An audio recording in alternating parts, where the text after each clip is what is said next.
Hello.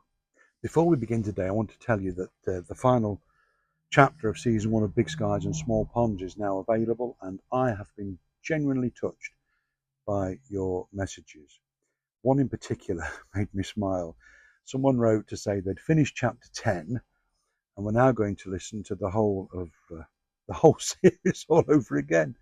Well, as someone who spent a lot of time talking into a microphone, it really does mean a great deal that somebody's there to listen. But enough of that.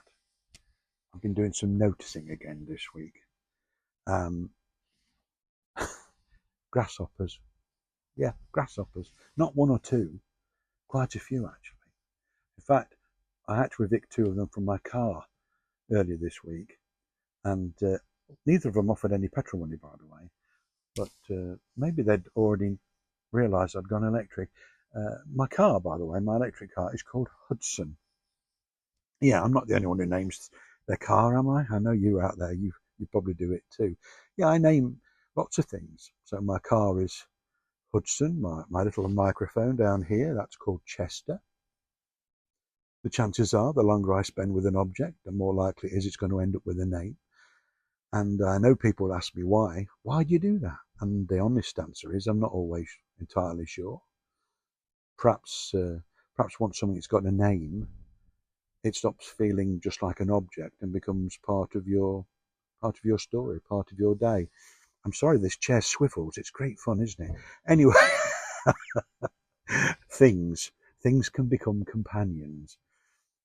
Somebody told me a story this week after listening to the final chapter. They said it reminded them of the time when they were a child and they'd lay outside on a warm summer evening and try and count the stars. And they never quite managed it. Not because there were too many, which there obviously are, but because they always fell asleep first. And I love that thought, and I love that memory. And it made me realise that perhaps that's what companionship is really about. It's not about being with somebody who's got all the answers. It's just being somewhere or with someone or in a place that gives you that presence that allows you to rest a little. And otherwise, the world can feel a very lonely place. And loneliness isn't always measured by the number of people you're with, You can be in a very crowded room and still feel very lonely. I've certainly known that myself.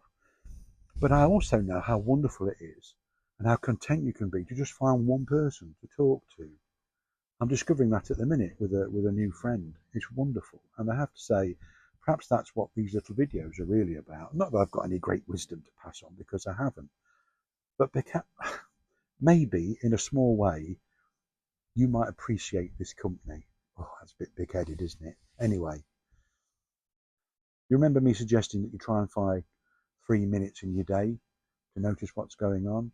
Somebody said to me, "Oh, I wish I only had 3 minutes." And I don't know, that made me a bit sad, really, because not that they didn't have 3 minutes to spend with me. I can understand them not wanting to do that, but they didn't have time for themselves. They didn't have 3 minutes. I'm probably banging the microphone. Life can be so busy, and we have to remember that we're part of it. So give yourself that gift. And if you can't give it to yourself, try and give it to somebody else. And it's not about trying to achieve anything big. It's not trying to fix every problem.